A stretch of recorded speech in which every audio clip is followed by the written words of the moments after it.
FS1 is your destination for the day's best sports shows. Tune in for the biggest personalities on the biggest stories, and don't miss us on The Herd weekdays at 12 Eastern. Catch it all right here Monday through Friday on FS1. Don't be that guy in the room with a long, sloppy-looking untucked shirt. Untuckit.com, code HERD, 20% off. GQ calls it perfection. Speaking of GQ, here's SHAWNE MERRIMAN. Look at this guy. 8 NFL years, Pro Bowler. You know, looking sharp. You're doing movies and stuff, too, aren't you? Yeah. Yeah, I got one coming out next month, I believe, February 19th. Are you a tough guy? Yeah, something like that. Romantic lead? No, I can't play the romantic roles. I'm not there yet. You just beat people up and throw them around the room. So, we were talking during the commercial break about Brady, and the most remarkable stat this entire weekend. He is now, in the playoffs, dropped back to throw 90 times. Forget the no sacks. Okay. He's been hurried once. He's been hit 3 times. You said during the break you'd change that. Yeah. What would you do? Yeah, I would jump the snap count and at least get a hit on him.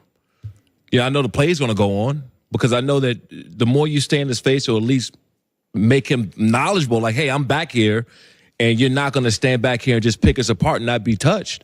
Yeah, I would start jumping the snap count, at least till I get one back there where I at least hurry him and get him off the spot and let him know that I'm back there. Yeah, I'm not saying I would get an offsides penalty, but I would kind of bite the bullet. I would take one for the team if I had to get back there. If he's picking us apart that much and we couldn't do anything about it. In your career, you faced Brady more than once. Is it frustrating? Is it demoralizing? It is. You know, I've had multiple sacks on Brady in the playoff games and in the season and whatnot. But, even when I got back there, it wasn't, he patted the ball one time. I just flat out beat the tackle. It wasn't like he was standing back there all day. I just had to go and, do a double swing move and get around the corner and get back there in less than 3 seconds. If you're back there in 3 seconds, the ball is gone. And what happens as a pass rusher, if you don't get back there, you get back there, you don't get back there. And when you do, like when they threw the halfback pass, in your mind, you're already thinking, like, I'm not getting back there.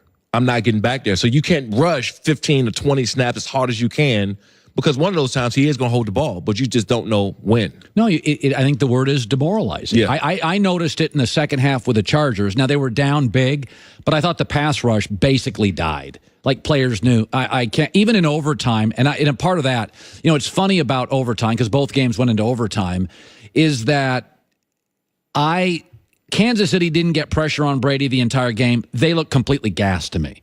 And Brady said after the game, first thing he said in the interview, he goes, I'm so tired. As a defensive player, is your pass rush generally better early than late? Because I thought Kansas City looked completely shot up front defensively. Yeah, but, that's what happens when you don't get back there because you got to think as a pass rusher, or even an interior D lineman, every time you come off the ball, it's full speed. You don't know if it's going to be a pass or run that place. You're coming off the ball. How much can you come off the ball at full speed at maximum explosion before you say, okay, this is the play. They're going to run the ball and I'm not going to be able to physically come off as hard as I did the first 15 times. That's when they hit you deep. That's when they'll throw that one deep ball to Gronk, or they'll hold on to a little bit for that big explosive play. And it's hard mentally as a defensive player to stay out there knowing that that's going to happen to you. Yeah. It's going to happen. Did you ever beat Brady? With the Bills. Actually, my last couple of years when I played with the Buffalo Bills, we beat them at home.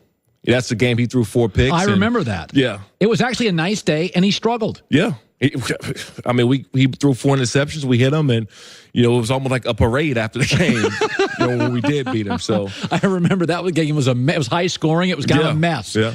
Let's go over. So here's the thing. New Orleans says, we got robbed. But can I just say this? You did win the coin flip in overtime and couldn't do anything with it. So you got a huge break from the league because Kansas City lost the coin toss and the home team never got the ball back. The Saints, okay, you got jobbed, but you got the ball in overtime. So you kind of got what is a 50-50 complete break. But, I mean, New Orleans today is like, well, the whole season. Couldn't I argue this?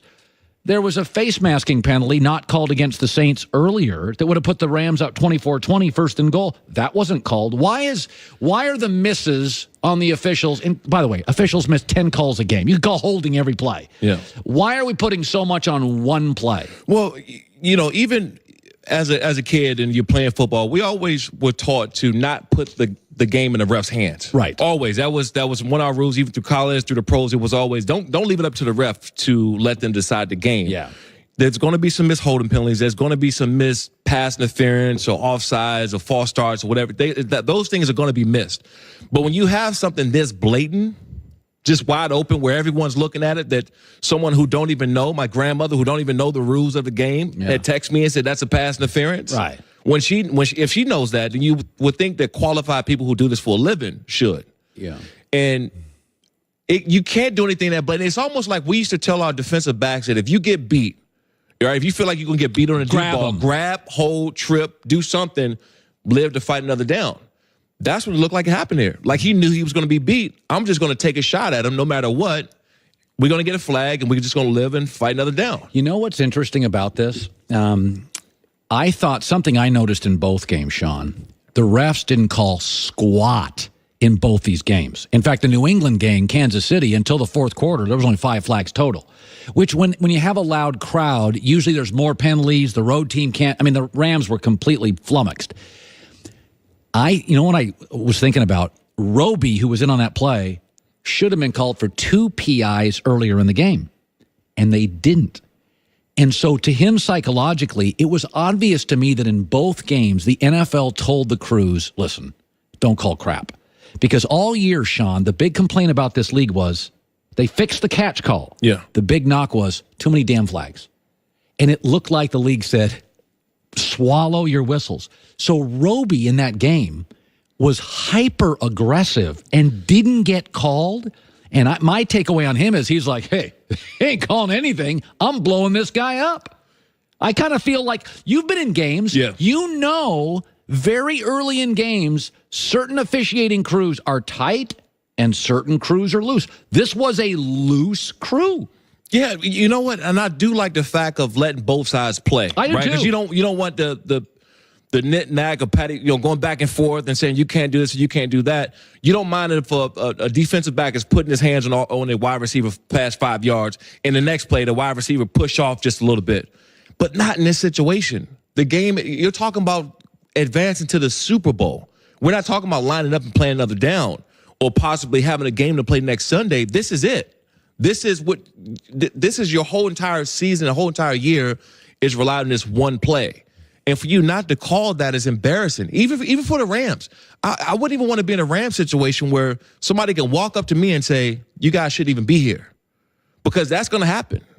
I'm sure that's happening all over. You guys don't even deserve to be here in the first place. Yeah. So don't take that away from me and what I've earned the whole entire season, but that's what's going to happen. If the Rams get really throttled in the Super Bowl, this story will reemerge as wrong team. Now, if the Rams win or it's overtime, then nobody will care. Right. But, I mean, when you watch what New England did to the Chargers and how they dominated the Chiefs' defense, and you know the Rams' defense has been very inconsistent. If New England dominates the field of play and it's ugly, this story is going to reemerge in 2 weeks. By the way, who do you like in the Super Bowl?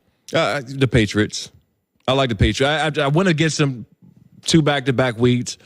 At this point, you really can't go against them. I thought this was probably one of the weakest teams they've had in the last several years, and they found a way to get back there. Now they're being dominant.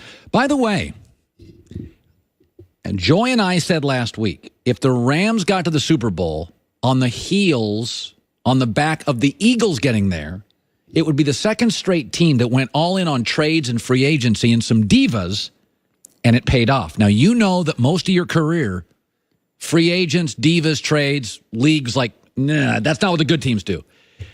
My feeling is Rams winning is great for players.